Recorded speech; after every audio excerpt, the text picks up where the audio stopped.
Everyone, कैसे हो आप सब लोग। मैं सुमिता, मेरे यूट्यूब चैनल पर आपका स्वागत है।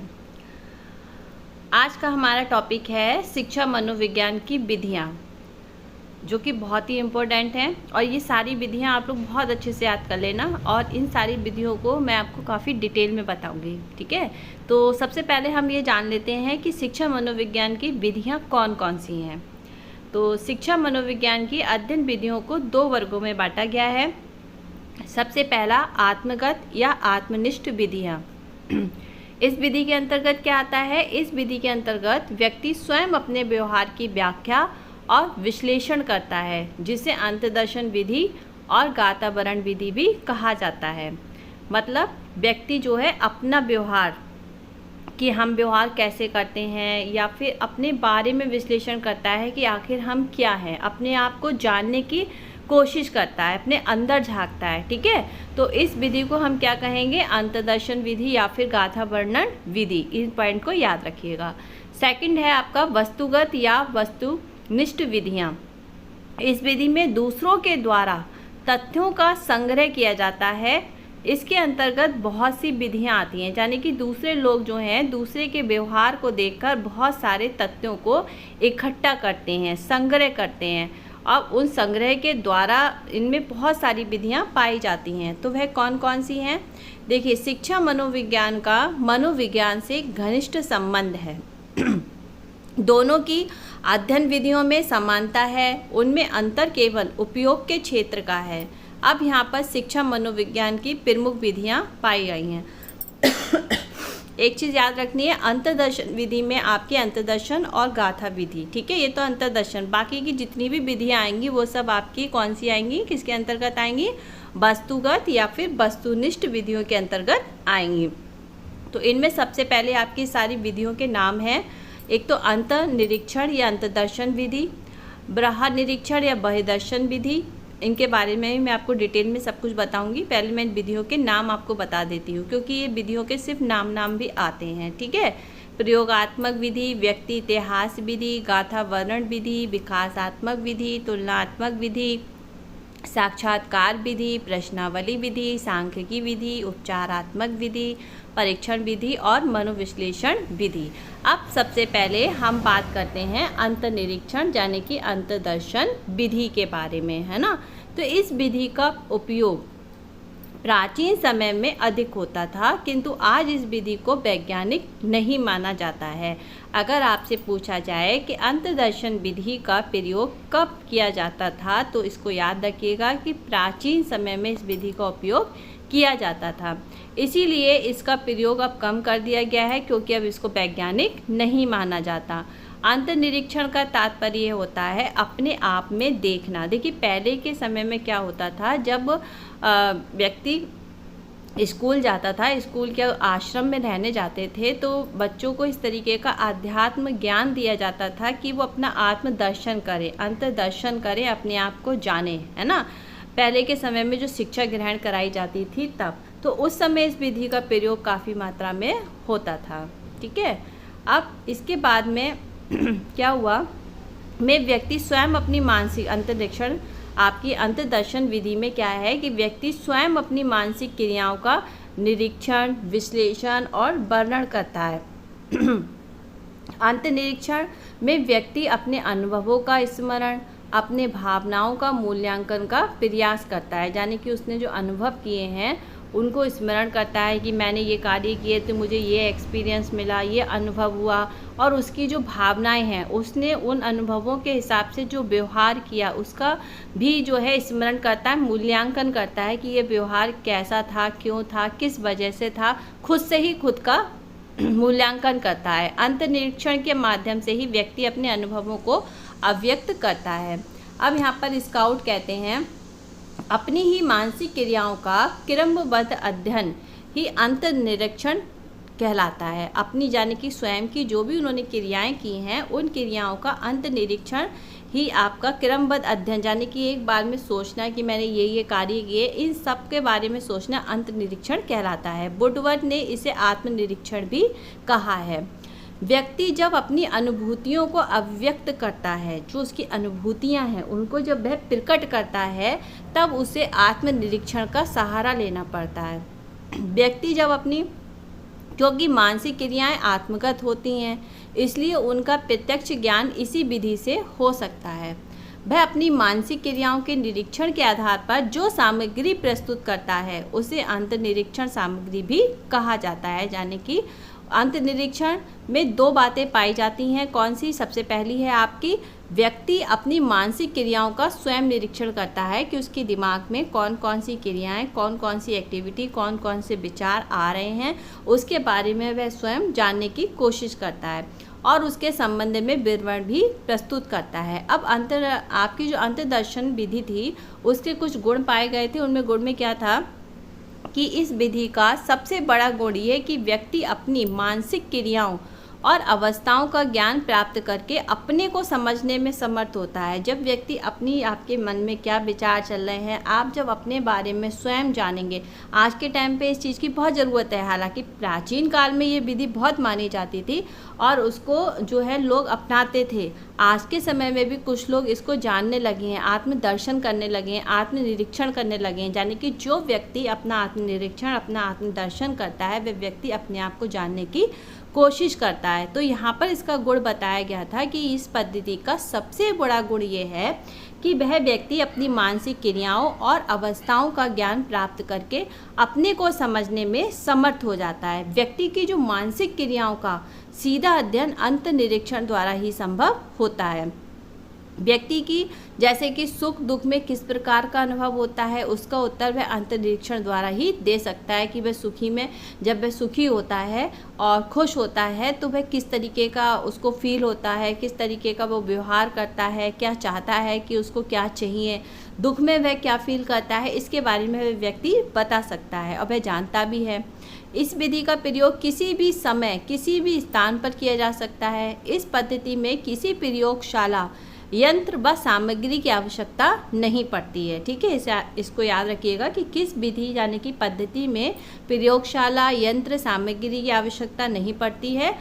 वह है आपकी अंतर्दर्शन विधि, क्योंकि ये सदैव उनके साथ रहता है, इसलिए वह अपनी इच्छा अनुसार कभी भी निरीक्षण कर सकता है।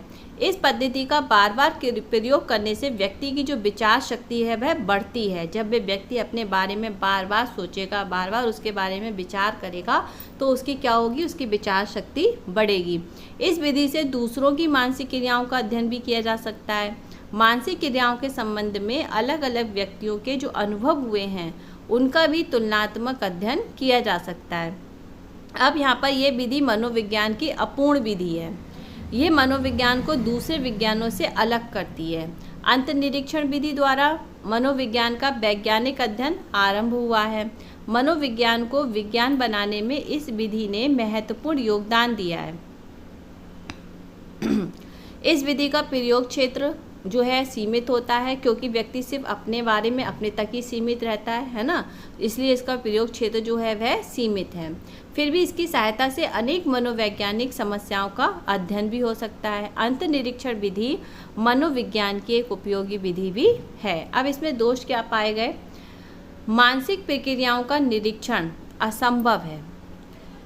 कैसे? क्योंकि ये अस्पष्ट, चंचल तथा अस्थिर होती है। कैसे? मान लीजिए कोई व्यक्ति अपनी मानसिक क्रियाओं का अध्ययन कर रहा है, उसके बारे में विचार कर रहा है। अब हमारे दिमाग में पल में कुछ आता है, पल में कुछ आता है। हमारा मन भी बड़ा चंचल होता है।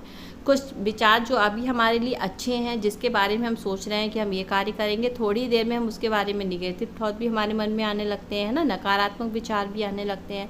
तो यहाँ पर ये बताया गया है कि जो मानसिक प्रक्रियाओं का निरीक्षण है वह संभव नहीं है, क्योंकि यह अस्पष्ट, चंचल तथा अस्थिर होता है। क्योंकि स्थिर नहीं होता, जरूरी नहीं है कि आपके मन में आज किसी के प्रति जो विचार आए हैं वह स्थिर ही रहेंगे, वह अस्थिर होते हैं। आज कुछ है, कुछ समय बाद उसका व्यवहार को देखकर या अपने आप के अंदर कुछ परिवर्तन होने के बाद वो अस्थिर, यानी कि इसमें परिवर्तन हो सकता है और उनमें शीघ्रता से परिवर्तन होता है। मानसिक प्रक्रियाएं जैसे कि आपके संवेग हैं, अनुभूति है, विचार आदि को हम स्थिर नहीं रख सकते।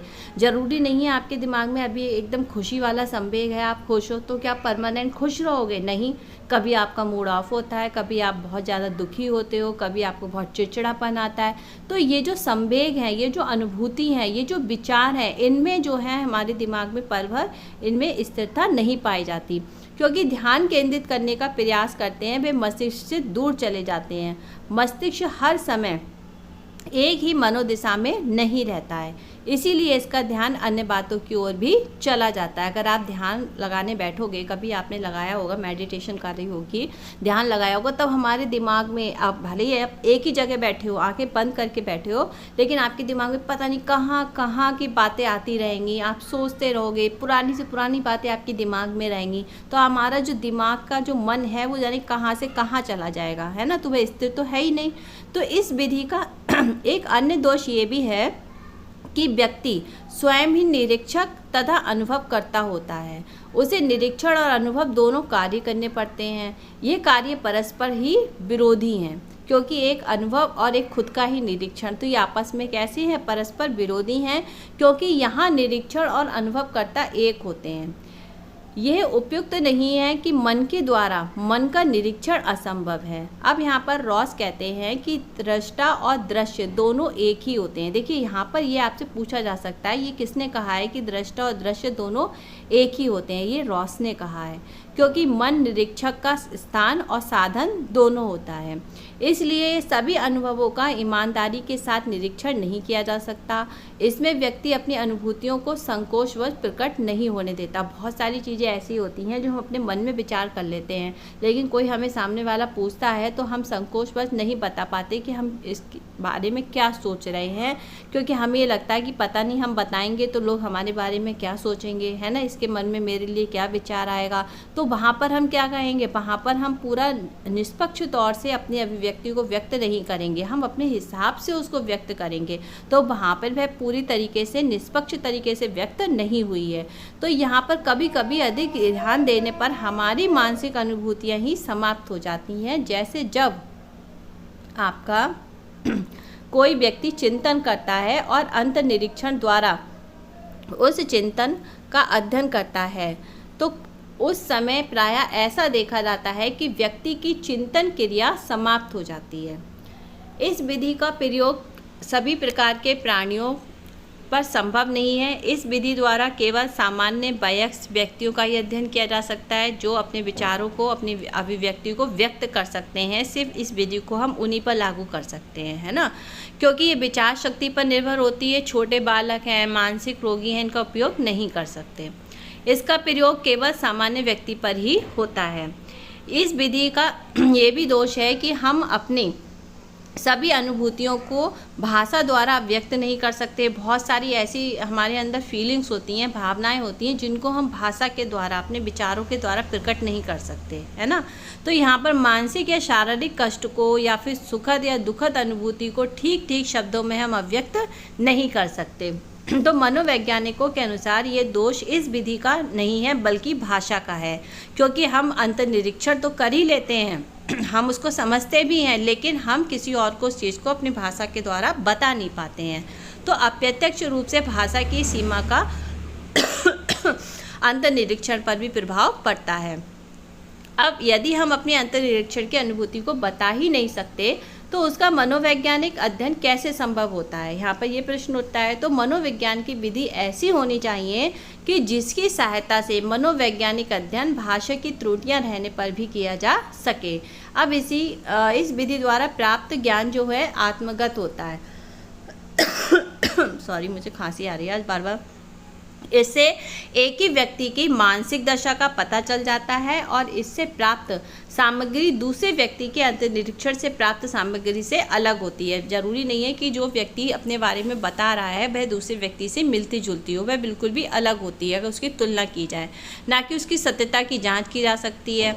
इस विधि द्वारा प्राप्त ज्ञान के आधार पर वैज्ञानिक नियम नहीं बनाए जा सकते हैं। ठीक है, तो यहाँ पर कुल मिलाकर अंतर्दर्शन विधि जो है वह प्राचीन समय में मानी जाती थी और इस समय इसमें दोष इतने पाए जाते हैं कि वो पूरी तरीके से लागू नहीं हो सकती। लेकिन अपने खुद के आत्मनिरीक्षण के लिए, अपने खुद के अंतर्दर्शन के लिए हम इस विधि का प्रयोग पूरी तरीके से कर सकते हैं। कल हम इसके सेकंड टॉपिक जो है आपका बहिर्दर्शन विधि, इसके बारे में जानेंगे। तो बहिर्दर्शन विधि में जितनी भी विधियाँ मैंने आपको बताई हैं उन सब के बारे में हम प्रॉपर जानेंगे। तो वीडियो आपको अच्छा लगा हो तो भाई देखने के बाद चैनल को सब्सक्राइब कर दिया करो, लाइक कर दिया करो, कमेंट बॉक्स में बता दिया करो मुझे कि वीडियो कैसा लगा, और अगर अच्छा लगे तो शेयर भी कर देना। चलिए तब तक के लिए बाय बाय, कल फिर मिलते हैं।